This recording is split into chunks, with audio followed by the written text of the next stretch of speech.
ನಮಸ್ಕಾರ ಸ್ನೇಹಿತರೆ. ಲೋಕಸಭಾ ಚುನಾವಣೆ ಇನ್ನು ಕೆಲವೇ ದಿನ ಬಾಕಿ ಇದೆ. ಈಗ ಮತ್ತೊಂದು ಸಮೀಕ್ಷೆ ಬಂದಿದೆ.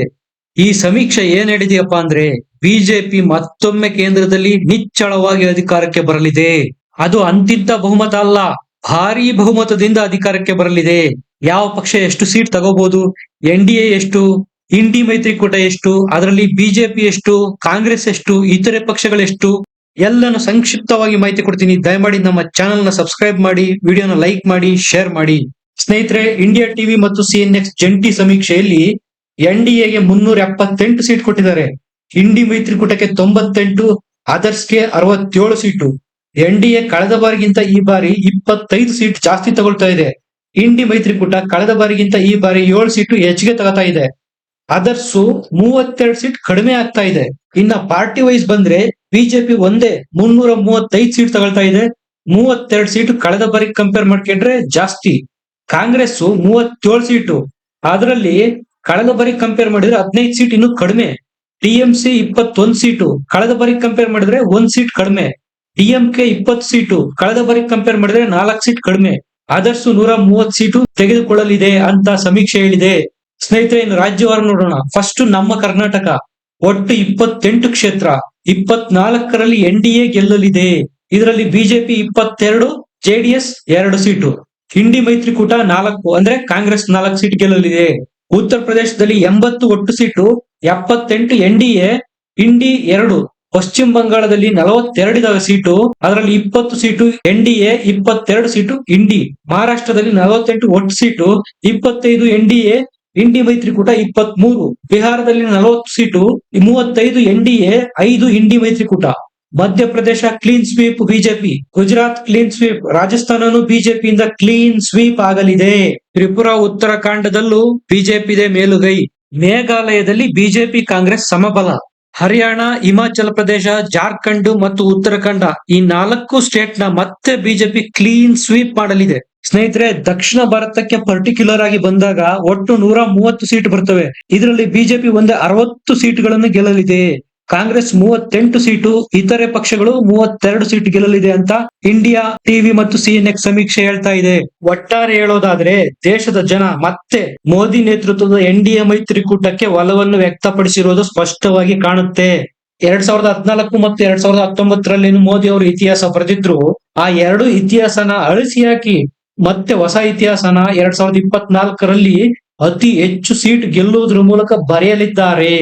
ಈ ಕಡೆ ಕಾಂಗ್ರೆಸ್ ಮತ್ತು ಇಂಡಿ ಮೈತ್ರಿಕೂಟ ಕಳೆದ ಬಾರಿ ಅಂದ್ರೆ ಕಳೆದ 2 ಬಾರಿ 14 ಮತ್ತು 19 ಕಂಪೇರ್ ಮಾಡ್ಕೊಂಡ್ರೆ ಈ ಬಾರಿ ಮತ್ತಷ್ಟು ಕುಸಿಯಲಿದೆ. ಸ್ನೇಹಿತರೆ, ಇಲ್ಲಿ ಒಂದು ಕಾಮನ್ ಥಿಂಗ್ ನೀವು ಗಮನಿಸಬೇಕಾಗಿರೋದೇನಪ್ಪಾ ಅಂದ್ರೆ ಫೆಡರಲ್ ಸರ್ವೆ ಬಂದಿತ್ತು, ಅಲ್ಲೂ ಎನ್-ಡಿ-ಎ ಮೈತ್ರಿಕೂಟನೇ ಮುನ್ನಡೆ ಅಂತು. ಇಂಡಿಯಾ ಟುಡೇ ಸರ್ವೆ ಬಂತು, ಅಲ್ಲೂ ಎನ್-ಡಿ-ಎ ಮೈತ್ರಿಕೂಟನೇ ಮುನ್ನಡೆ ಅಂತು. ಮೊನ್ನೆ ಜಿ ನ್ಯೂಸ್ ಸಹ ಸರ್ವೆ ಮಾಡಿತು, ಅಲ್ಲೂ ಎನ್-ಡಿ-ಎ ಮೈತ್ರಿಕೂಟನೇ ಮುನ್ನಡೆ. ಈ ಹೊಸ ಸರ್ವೆ ಇಂಡಿಯಾ ಟಿವಿ ಮತ್ತು ಸಿಎನ್ಎಕ್ಸ್ ಇಲ್ಲೂ ಸಹ ಎನ್-ಡಿ-ಎನೇ ಮುನ್ನಡೆ ಅಂತ ಇದೆ. ಯಾವ ಒಂದು ಸರ್ವೆನಲ್ಲೂ ಸಹ ಇಂಡಿ ಮೈತ್ರಿಕೂಟ ಮುನ್ನೆಲೆಗೆ ಬರುತ್ತೆ ಅಂತ ಎಲ್ಲೂ ಬಂದೇ ಇಲ್ಲ. ಇದರ ಅರ್ಥ ಮೂಡ್ ಆಫ್ ನೇಷನ್ ಕ್ಲಿಯರ್ ಆಗಿದೆ. ಏಕಪಕ್ಷ ಸರ್ಕಾರನ ಚುನಾಯಿಸಬೇಕು, ಸದೃಢ ಸರ್ಕಾರನ ಚುನಾಯಿಸಬೇಕು ಅನ್ನೋದು ಜನರ ಆಶಯ. ನೀವು ಸೂಕ್ಷ್ಮವಾಗಿ ಗಮನಿಸಿದ್ರೆ ಗೊತ್ತಾಗುತ್ತೆ, ಎನ್-ಡಿ-ಎ ಮೈತ್ರಿಕೂಟ ಚುನಾವಣೆಯಿಂದ ಚುನಾವಣೆಗೆ ಸ್ಟ್ರಾಂಗ್ ಆಗ್ತಾನೆ ಹೋಗ್ತಾ ಇದ್ದಾರೆ. ಈ ಕಡೆ ಯು-ಪಿ-ಎ ಮೈತ್ರಿಕೂಟ, ಈಗಿನ ಇಂಡಿ ಮೈತ್ರಿಕೂಟ ಎಲೆಕ್ಷನ್ ಇಂದ ಎಲೆಕ್ಷನ್ ಗೆ ವೀಕ್ ಆಗ್ತಾನೆ ಹೋಗ್ತಾ ಇದ್ದಾರೆ. 2014ರ ಚುನಾವಣೆಯಲ್ಲೂ ಮೋದಿ ಫ್ಯಾಕ್ಟರ್ ಇತ್ತು. 2019ಕ್ಕೆ ಅದು ಮತ್ತೆ ಕಂಟಿನ್ಯೂ ಆಯ್ತು. ಅದೇ ಈಗ 2024ಕ್ಕೂ ಕಂಟಿನ್ಯೂ ಆಗೋ ಎಲ್ಲ ಮುನ್ಸೂಚನೆ ಕೊಡ್ತಾ ಇದೆ. ಅಂದ್ರೆ ಮೋದಿ ಅವರಿಗೆ ಇಲ್ಲಿ ಆಂಟಿ ಇನ್ಕಂಬೆನ್ಸಿ ಇಲ್ಲವೇ ಇಲ್ಲ. ಆಡಳಿತ ವಿರೋಧಿ ಅಲೆನ ಮೋದಿ ಅವರು ಮೆಟ್ಟಿ ನಿಂತಿದ್ದಾರೆ. ಯಾರ್ಯಾರು ಮೋದಿ ಹೆಸರಲ್ಲಿ ಚುನಾವಣೆಗೆ ನಿಲ್ತಾರೋ ಅವರೆಲ್ಲ ಗೆಲ್ಲುವ ಸಂಭವನೀಯತೆ ಜಾಸ್ತಿ ಇದೆ. ಉತ್ತರ ಭಾರತದಲ್ಲಂತೂ ಮೋದಿ ಕ್ರೇಜ್ ದಿನದಿಂದ ದಿನಕ್ಕೆ ಜಾಸ್ತಿ ಆಗ್ತಾನೆ ಹೋಗ್ತಾ ಇದೆ. ಅದರಲ್ಲೂ ಅಯೋಧ್ಯೆಯಲ್ಲಿ ರಾಮ ಮಂದಿರ ಪ್ರತಿಷ್ಠಾಪನೆ ಆಯ್ತಲ್ಲ, ಅದು ಬಿಜೆಪಿಗೆ ಎಕ್ಸ್ಟ್ರಾ ಅಡ್ವಾಂಟೇಜ್ ತಂದು ಕೊಡೋದ್ರಲ್ಲಿ ಯಾವುದೇ ಸಂದೇಹ ಇಲ್ಲ. ಯಾಕಂದ್ರೆ ಉತ್ತರ ಪ್ರದೇಶದಲ್ಲಿ ಅತಿ ಹೆಚ್ಚು 80 ಸೀಟ್ ಬರ್ತವೆ ಲೋಕಸಭೆಗೆ. ಉತ್ತರ ಪ್ರದೇಶನ ಯಾವ ಪಕ್ಷ ಗೆಲ್ಲುತ್ತೋ ಅವರು ಡೆಲ್ಲಿನ ಗೆದ್ದಂಗೆ. ಹಾಗಾಗಿ ಪ್ರತಿಷ್ಠೆಯಾಗಿ ತಗೊಂಡಿದ್ದ ಬಿಜೆಪಿ 2024ಕ್ಕೂ ಮುಂಚೆನೆ ರಾಮ ಮಂದಿರನ ಕಟ್ಟಿ ಮುಗಿಸಿದೆ.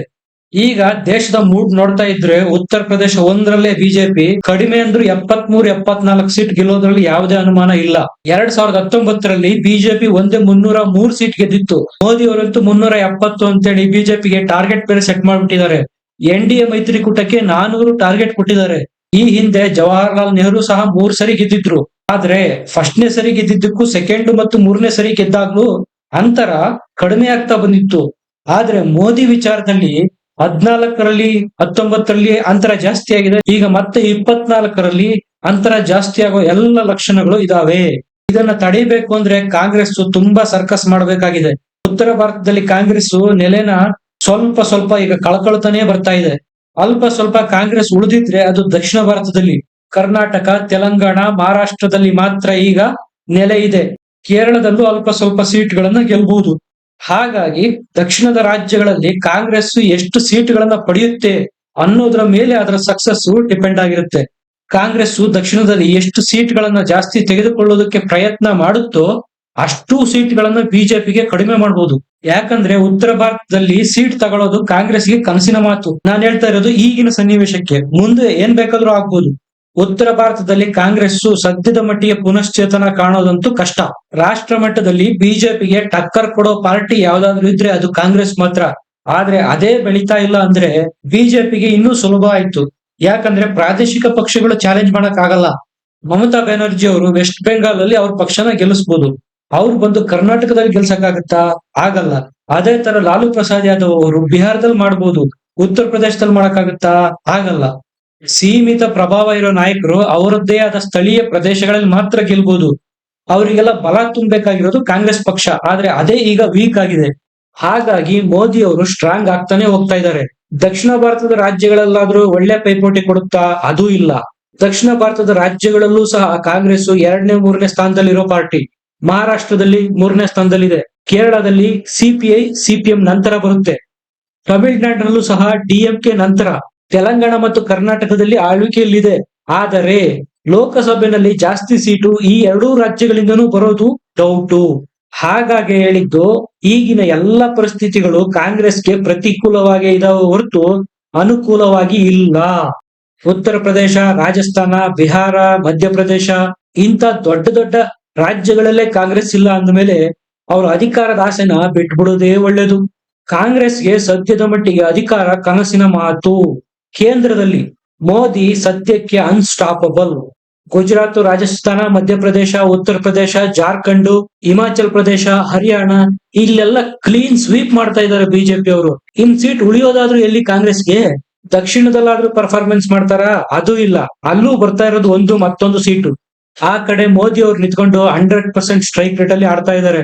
ಈ ಕಡೆ ಕಾಂಗ್ರೆಸ್ನವರು 5-10% ಸ್ಟ್ರೈಕ್ ರೇಟ್ ಅಲ್ಲಿ ಆಡಿದ್ರೆ ಮೋದಿಗೆ ಟಕ್ಕರ್ ಕೊಡ್ತೀವಿ ಅಂತಾರೆ.